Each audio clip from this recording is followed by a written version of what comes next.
What's going on, Jeromes? So the Minnesota Vikings absolutely needed this win. Right? They need to get to 3-2, heading into the bye, get healthy, and for the first part of the game, didn't look like that was going to happen. Addison was suspended. Darisaw they took out of the game. The run defense was very poopy, just no Gouda.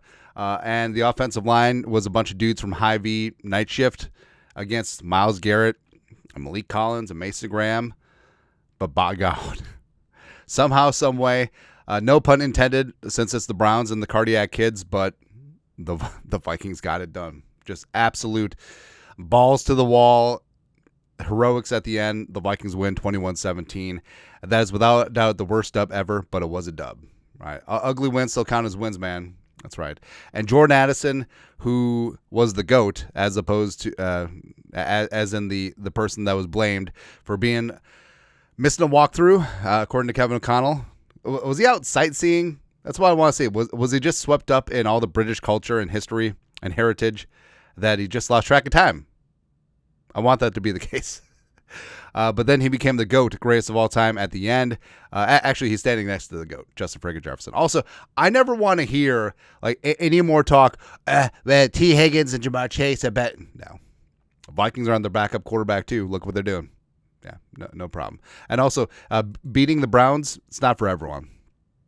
Raise your hand or don't be buried if you've beaten the Browns this year. Not so fast. Yeah, good times. Also, just proud of this offensive line, man. Proud of Carson Wentz. Proud of C.J. Ham. Blake Brandel had a great day at center, man. Like, maybe center is his natural position. Maybe Blake Brandel is the center of the future. Who knew? But all the chips were down. And, yeah, Wentz got sacked 3 times. But overall, kept clean. The Vikings could run the ball. And those ticky-tack holding penalties, nah. So, the offensive line absolutely got after things. Props to Chris Cooper, man. Saving his bacon. Only one first-team starter out there with Will Fries, and got it done, man. All right, so winners from the game. Justin Friggin Jefferson is winner number 1. Or man of the match when the Vikings looked like they were going to give it away.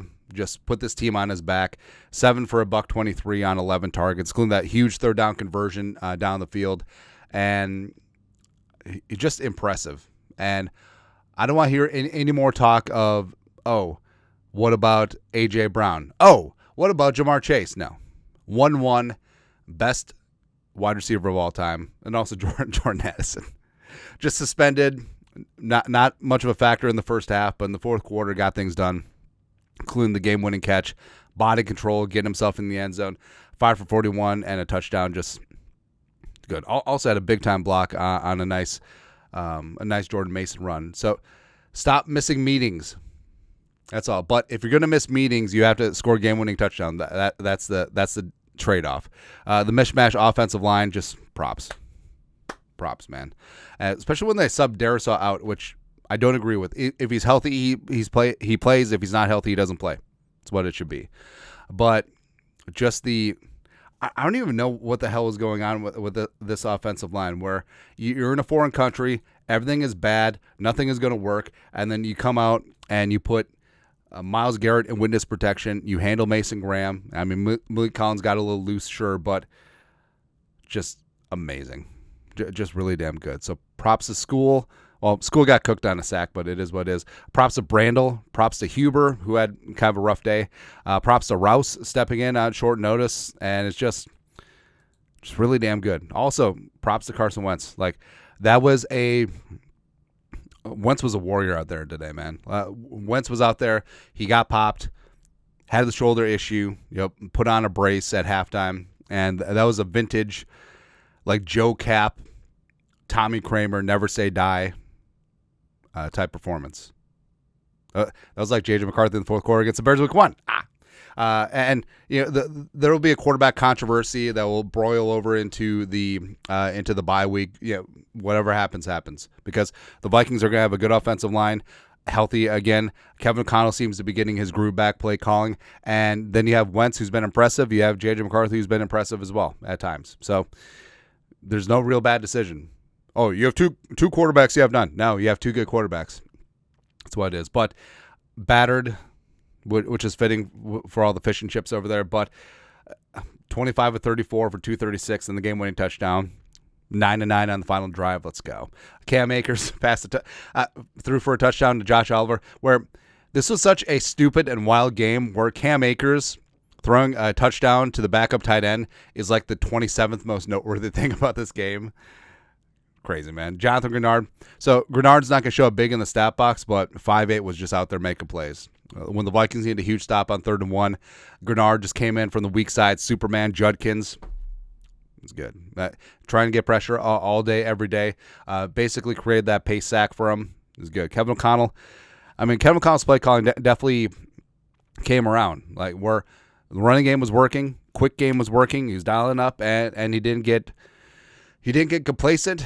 And also, dialing up, that Cam Akers wildcat pass for a touchdown. That was good to see. And, just getting the ball to your guys, whether it's Jefferson, whether it's Hawkinson, whether it's Addison, just getting the ball to your playmakers, that'll be good. And adjusting to what you can and cannot do, because the Vikings interior offensive line in general was just not good. But they work things out, which is good. Jordan Mason was a hammer. Yeah, lost that fumble, but had that touchdown, and then tough running late. A couple big runs called back by really ticky-tacky holding penalties as well, but it was good. Josh Oliver, caught the tight end off, caught the touchdown off the trick play. Also great chips. Was a major part in helping contain that Browns pass rush as well. Props to him. Jalen Redmond had a PBU. LDR had a tackle for loss. Also, Tiernan Dawkins on this list. He got his first career sack. Redmond, LDR, and Dawkins are playing better than Allen and Hargrave right now, especially Allen. It is what it is. Diamond Dallas term. So he did lose the edge on a big Judkins run. We'll say that. But coverage and Fannin, also perfect play of a read option where Gabriel kept the rock. So he didn't take the cheese. He stayed disciplined, played his part, and had that led them to chase down Dylan Gabriel. It's really good to see. Where I feel like Turner is going to turn into this generation's Anthony Barr, where fans think that he's bad because he's not lighting up the stat box, but he's actually really good to the framework of the defense. And I feel like Turner may turn more into an AVG type player as opposed to a Grenard, but that's fine. How good AVG is when he's healthy? It's great. TID, like we said. Ryan Wright. Ryan Wright having a 77-yard just absolute boom punt. Perfect placement downfield. That's like the 30th most intriguing storyline of this game. CJ Ham back. Pass protection was huge. Snap count won't be out, but I would wager that C.J. Ham played a pretty significant role on offense. Just great in pass protection. Really good to have him back there. Hawkinson. So Hawkinson had a lot of chips. Was really involved. There's a lot of two tight end sets going on today. Made sense with the offensive line as well as that pass rush, and a bit of a sacrifice to his receiving, but still six catches on all 6 of his targets. Like he was good to go in that regard. Speedy Naylor, 3 for 27 on 4. Had that jet sweep for 15. Also had one of his nice catches wiped out, but Speedy's been very consistent over the first part of the season. And there's a reason why that Thielen's not getting more snaps is that Speedy Naylor's looking really damn good. Also, Eric Wilson out here flying around making plays. 9 tackles leading the team. When Cashman gets back from his hamstring, it needs to be Cashman and Wilson. I would sit Ivan Pace Jr. And I'm a big Ivan Pace Jr. fan, which stinks. Will the Thrill. So opening kickoff outside the zone. Gave him the ball at the 40. Missed a 51-yarder. I think it was partially blocked, but yeah. Flores defense feels like there's always one drive every game, no matter who they're playing, that they just get dogged wad for a touchdown. Where it's like the Vikings could be playing like a school for the deaf, and like you know what I mean? They could be playing elementary school, and they'd still have a 90-yard touchdown drive put on them. I don't know what it is. Allen and Hargrave, we need more. More is expected. $51 million for Allen, $30 million for Hargrave. We need more. We need anything. More penalties. 7 for. I think they had 7 penalties on the day. Just holding, false starts, special. How many? The first 3 special teams returns all had penalties. And Coach Hat's got to get his guys going, man. Yeah, the Jordan Addison benching. I get that you need to assert control and discipline within this team, but also having him off the field hurt the team. right? And it's a tough dichotomy of leadership because you're punishing a player for hurting the team by missing a walkthrough, by hurting the team on game day. I don't know. But, with Addison's history, I understand it, but more from like a fantasy football perspective is frustrating, but made up for it at the end. Run defense was no good, 140 allowed. Judkins just looked like a freaking man. And it really just came down to run fits, rallying to the football, keeping the edge, like really simple Pop Warner fundamental football that the Vikings are still struggling with. Right? And I do think that a part of that is Ivan Pace, where he's trying to play hero ball. That's not good. Fourth down defense, Browns were 3 for 3. More injuries again. At a certain point, all the injuries cease to be random, and especially repeat injuries. So, I don't know. Fumbles, ball security. Mason lost one. Xavier Scott, our guy, lost one. And also pulling Darisaw, where either he's healthy and he plays, or he's not healthy and don't play him. Like, I understand, like, trying to ramp up his progression, but this was not a preseason game. This is not a scrimmage. This was a game that the Vikings needed to maintain their outlook for the season, and you're taking Darisaw off the field and putting Rouse and School out there alone against Myles Garrett. That's the plan. It worked out. It didn't bite you in the ass, but that's the plan.